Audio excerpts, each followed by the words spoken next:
So we are in Upfest, and as part of the artist series, we've got Oli T, who has just put some work up in Upfest. Unfortunately, because of lockdown, you guys aren't going to be able to see it unless you kind of come and look through the window. It's also going to be online, but we thought we'd do an interview with Oli T today and just talk about the work so you guys at home can appreciate the show. So I guess we should probably say where we are. So we're in Upfest. We are. Yes. We are at the beginning or the end of your... It's day one. Well, kind of, yeah, day one, yes. Day one but no one's going to be able to see it. And well, they are. By this window. Yeah. But hopefully they'll see it online. Like my little print exhibition. But how I want to start is I want to go to the origins and then we'll kind of progress to this work. So let's go back to the very beginning. Where did you grow up? Did you grow up in Bristol? I've kind of lived pretty much all over the country. I've lived in Bristol mostly since I was about 6 years old. So I've been away, lived in other places, and then come back here. And I sort of, it is my home. Yes. What did you study in Bristol? I did some of my study in Bristol. Obviously, I went away to university when I did my fine art degree, which was what I did first of all. And when I did my master's degree, I studied it here in Bristol. Yeah. They said that was in graphic design. In graphic arts, not graphic design. A lot of people think I'm a graphic designer, and I can wear that hat if you like, but I am not really. I'm a creative, and I like to work in lots and lots of different fields. But if you wanted really to pinpoint it, then it probably graphic arts is where my work, most comfortably sits. And the name Oli T, what's the origin of that?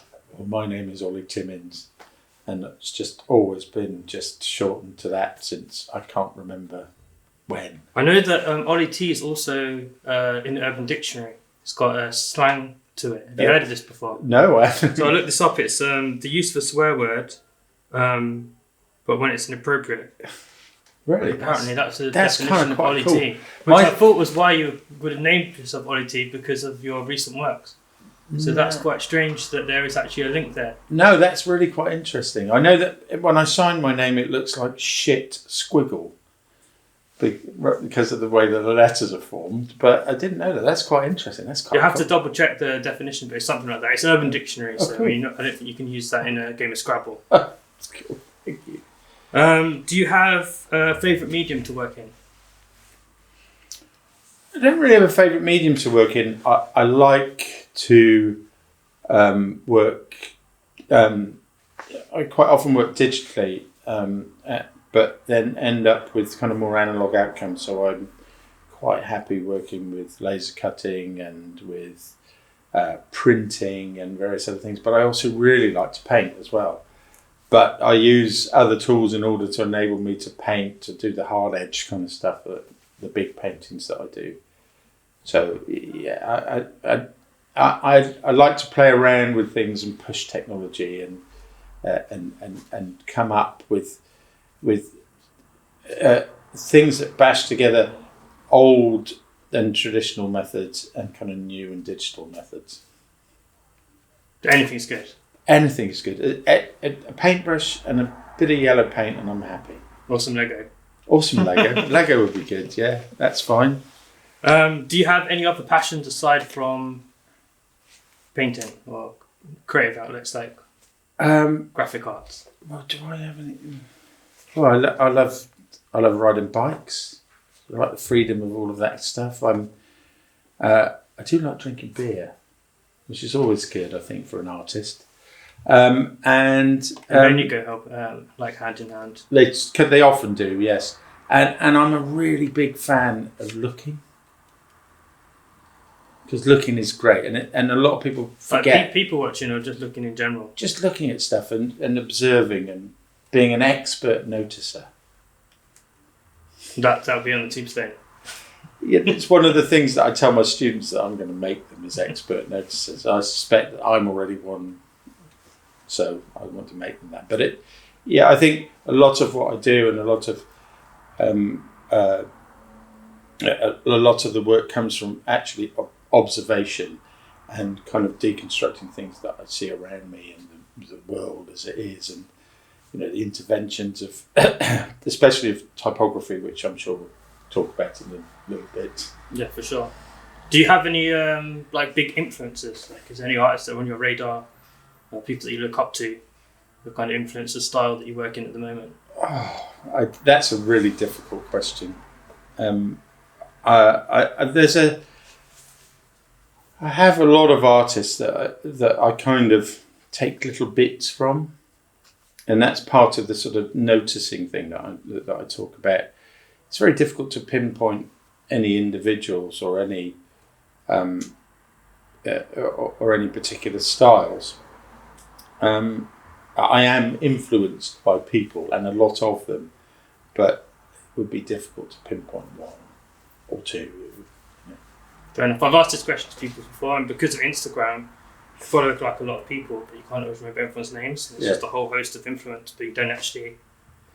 Yeah, a lot of people can't say it straight off the bat. I'm sure if you thought about it a little bit longer, you might be able to come up with. Yeah, if I did, I could give you a list of people who influenced me. I'm quite influenced, I suppose, if you like, by sort of modernist painters and sculptors and things like that, where things are simplified and of kind of a use of colour and all of those kind of things. So yeah, but it's not an art history lesson. Okay. Should we move on to your work then? Because let's look at a couple of your projects. So I think when I first met you, you gave me a little laser cut ABC 123. Yeah. I don't know, a little wooden speech bubble. Yeah. How many of those have you made? I'd like to give away things, and often, especially working at Upfest, I like to make sure that people can take stuff away.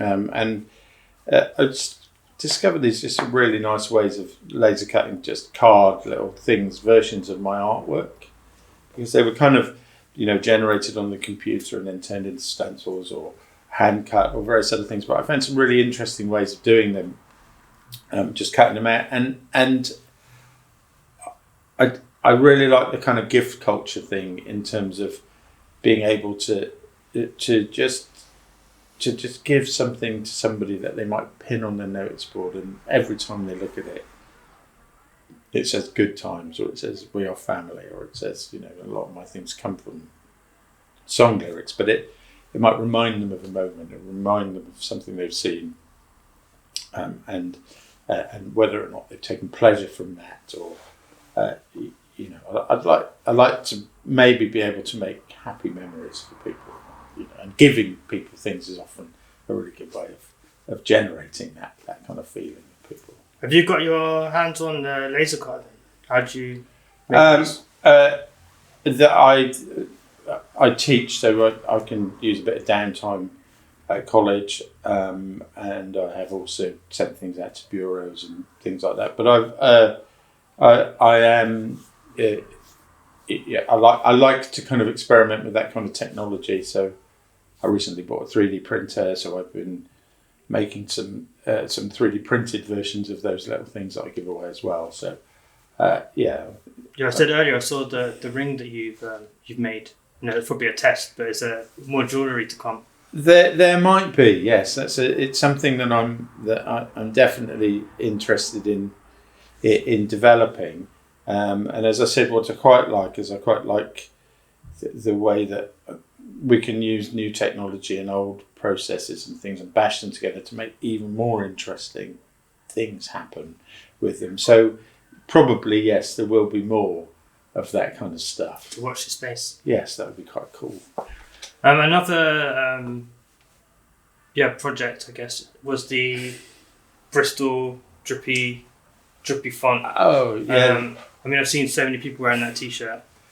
Did you kind of expect it to be as big as it is, or done as well it has done? That's about observing and looking and stuff, and remembering things that affect you. And I was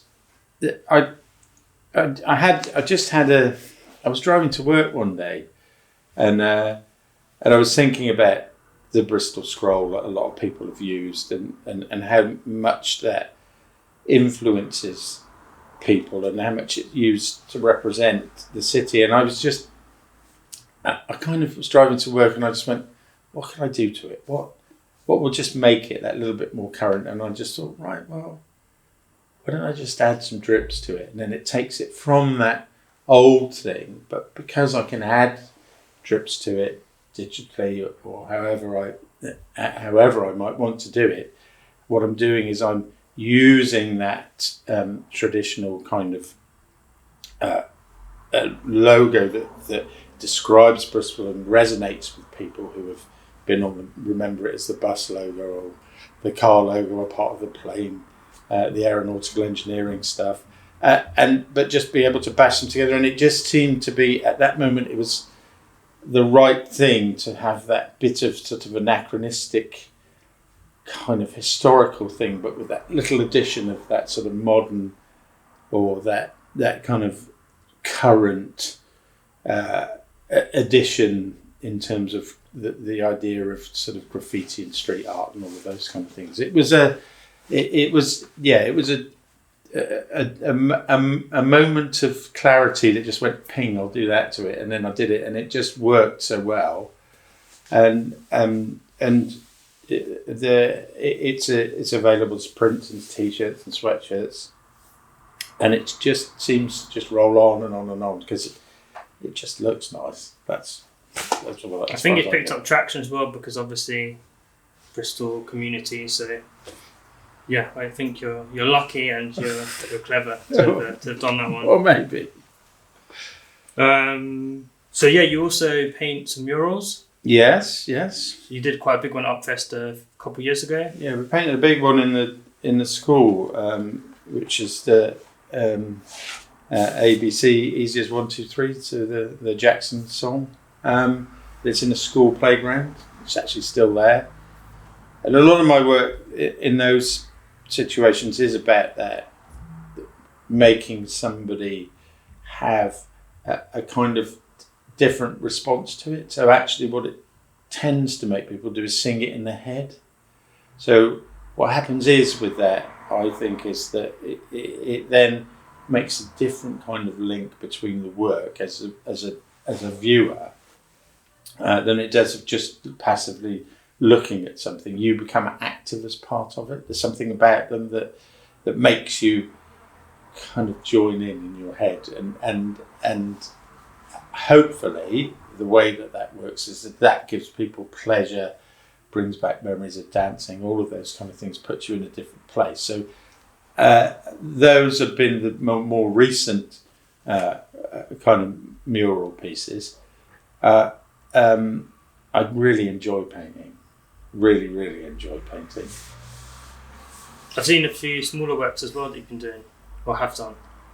Which ones? I'm just going through Instagram because it's quite hard to find all the photos, but you've done smaller works, I'm saying, not just big murals done. Yeah, the smaller works, well. yeah, a lot of them, those are probably based around the song lyric things, and that's the same story as that, is that they play on a different, as I said, a different part of being a viewer, and they are not just about kind of, as I said, just about the visual thing, but about your memory and your other feelings that happen with them, which is sometimes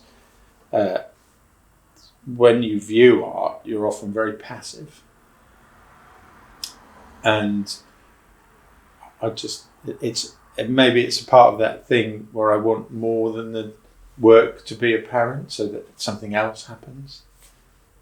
It's quite strange because you've kind of, the work that you've created for this show is kind of flipped on its head because it's quite positive, it's like very bright colours, but it says wanker and fuck off, yeah, as opposed to happy song lyrics. What kind of made you flip from doing that type of work to this? It's kind of, as I said, it's like the opposite but the same. Well, there were some other ones were part of the series which are called Beautiful Insults, and it's kind of about, I'm in a bit of a dichotomy with this because I often think that actually if you swear too much when you speak, it's actually not a very nice thing to do. But strangely enough, if you put it in lovely bright colours, it's kind of like, oh yeah, I get that.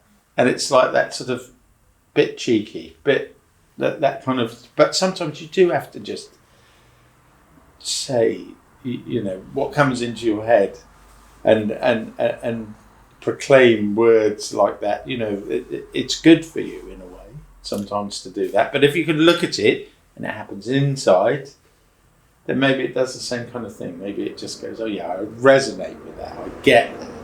Some of them, like for instance, you can see quite quickly the fuck off one, but I had to look for a little while at the one that said bastard. Oh, bollocks! It says. Oh, bollocks! Oh, okay, I read it wrong. Oh yeah, bollocks. Yeah.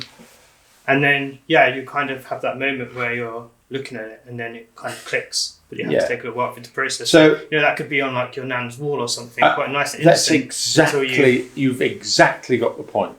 That's it. You can have it on your wall, and your nan can come round, and she might not notice it. And if she does, then fair play to her. She'd probably quite laugh about it.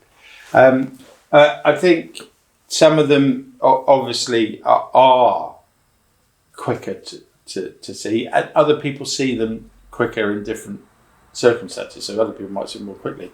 One of the things I like about those bits of work is that actually it's about that other feeling that happens, is that you feel happy with yourself when you've decoded that. When you've realised what it says, you just go, and then you become part of that. That kind of, it just makes you feel a bit clever. It's a bit like negative space in drawing and logos and various other things.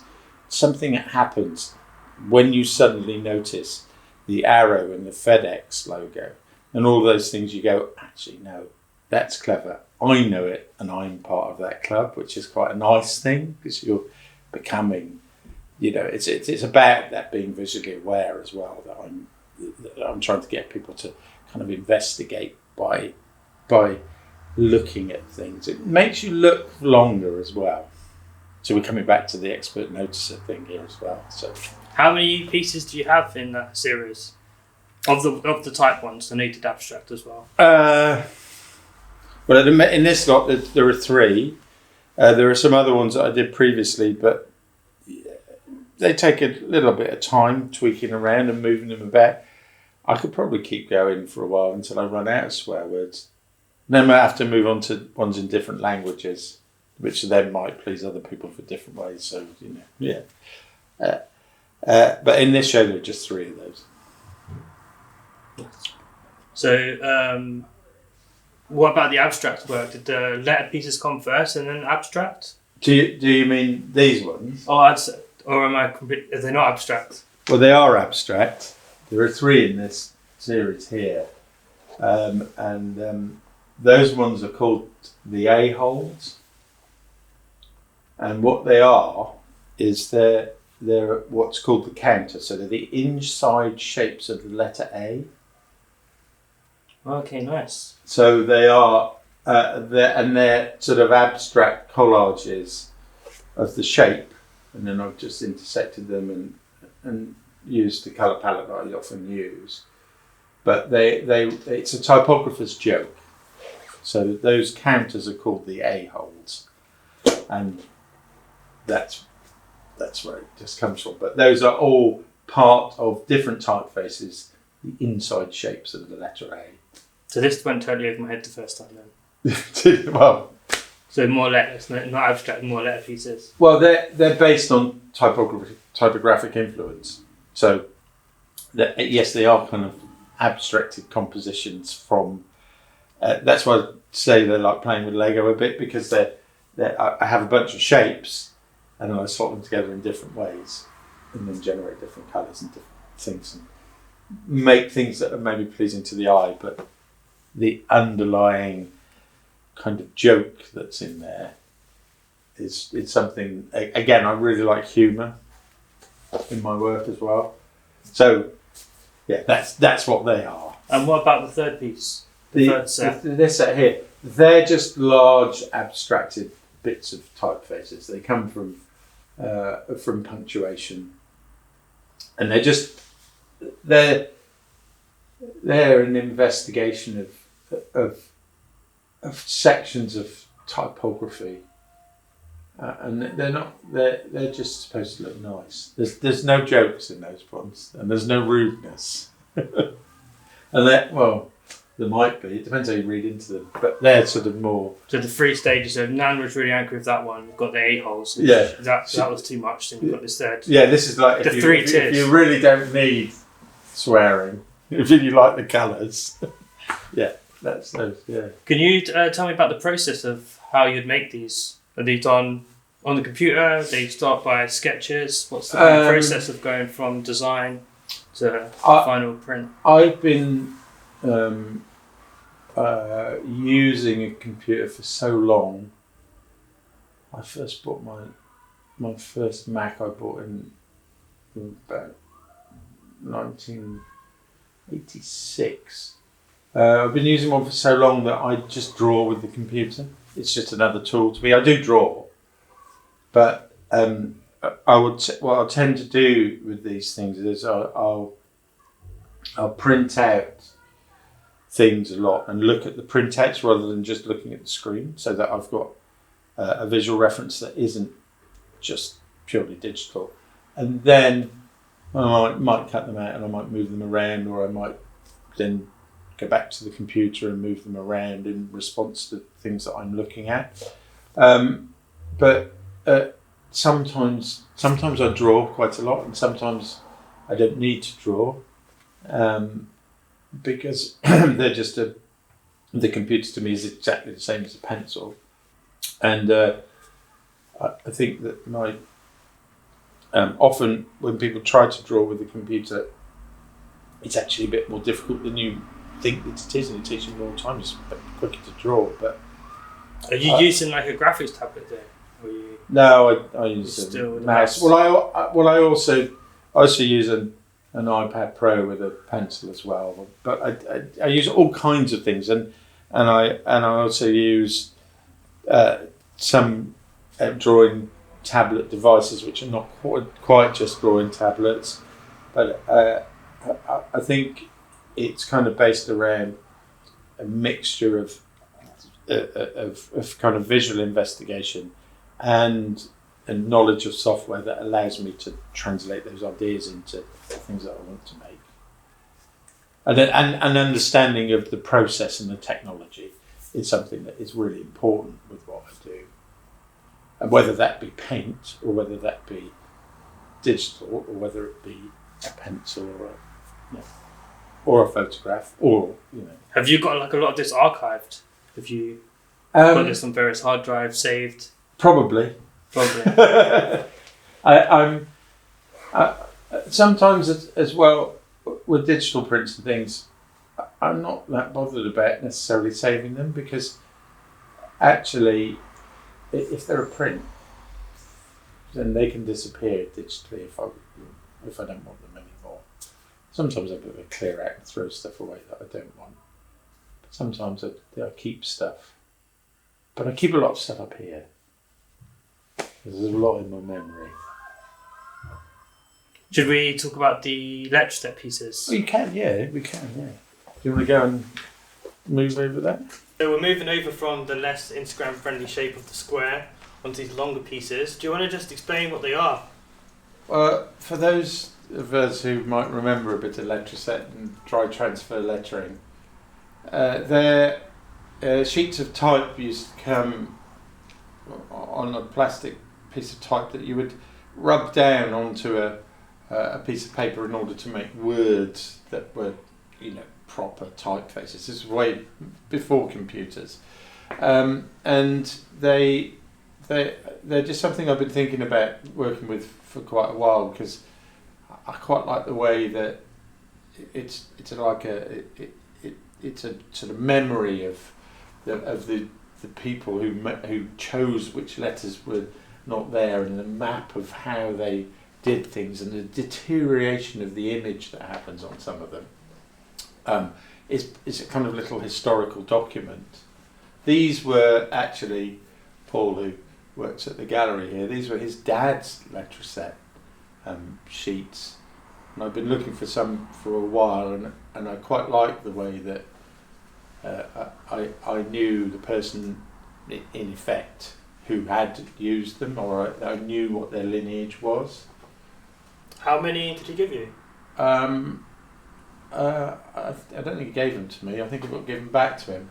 But there were quite a few. I've got a little stack I can give you, I think. Oh, cool. As I said, I got given some from an I'll ex-girlfriend. be very happy to who have found some. a load in a skip.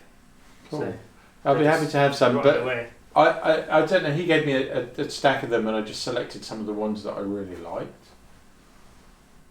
And is that the same for these ones? Yeah, those are particularly his as well. And one of the things what I was talking about was that I've left some of the marks in from the rub down. We tend to rub them off with pencil, and they like just a little memory of the person who actually used them. So that's why there are pencil marks alongside the kind of the images and the text that's there. And I like the gaps in between them. And obviously these are a lot smaller, aren't they? They would have been like A4 size, A3? A3. And you've blown them up. Yeah, yeah. And what are they? These are gig plate prints? Yeah, they're just duplicate prints, yeah. What, how many are you doing per run? I'm one of the things that I've decided to do was that nothing's really super expensive, so I'm not necessarily going to edition the run. I doubt whether I'd sell very many of them, but I don't want to tie it to that. I just, if people want them, I want to make them a price that people can afford, but that doesn't mean that that I'm going to limit the run. But that's fair enough. Yeah. Still good. Just trying to promote it on the Upfest interview. That's fine. And then is this the last piece that you have? That's a really old piece of mine that I can't remember how many years ago I did that, but it's a rather lovely. It just uses my same colour palette. It's a deconstruction of an image. It uses drawing tools in terms of digital drawing tools and selection and duplication, and it's a playful thing. It was sold through Upfest to one of the hotels in the centre of town, and it's in most of the rooms, I think. So it's sort of, but it's a lovely bright. Are these hidden A-holes as well? They could be. See, there are links. So that sort of deconstruction of facets with that kind of works sort of slightly differently with that. So we've kind of touched on the fact that you use type quite a lot, but obviously love type. You should probably mention why you love type so much. Well, I can't really hugely pinpoint it, but I know that when I was a child, I was with my mum on the motorway, and I must have been about 6, and I said to her, Mum, I just thought of something. She said, what's that? I said, well, I've looked at all of the signs, and I said, and all the letter S's are the same on every single sign that we've been past, so they must have been made by the same person, or in the same factory, or in the same thing, and that's one of my earliest kind of memories of type. And I've always liked the way that they're pictures, as well as you can read the content in different ways. I'm very dyslexic as well, so one of the things I think why I like type as well is because I can't quite understand it. So it always intrigues me, and there's always bits of it that I want to go, why is that letter T like that? And why does it work? So those are the kind of things that I like about it, and I'm sometimes a bit of a terrible type nerd.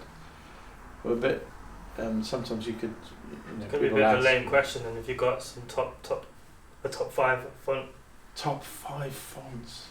Well, if you ask me to pinpoint one favourite typeface, I really, really like Futura Condensed Extra Bold. And it's used, Nike use it, and I like sans serif typefaces, so typefaces without the twiddly bits on the end. And I also really like lowercase letters. It's difficult to. I have type moods, so I could one day I might go, don't like sans serif typefaces today.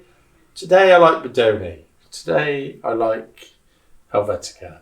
And also it tends to be, how does it fit? What does it do? With the A-holes, those are generated from a lot of different typefaces because the shape and the responses I make are based around the different shapes that are there. So, yeah, I might have a different favourite tomorrow. Ask me tomorrow. We'll have to use that same font for the introduction of the video. Okay. For your name, I think. Yeah, you can do that. That's cool.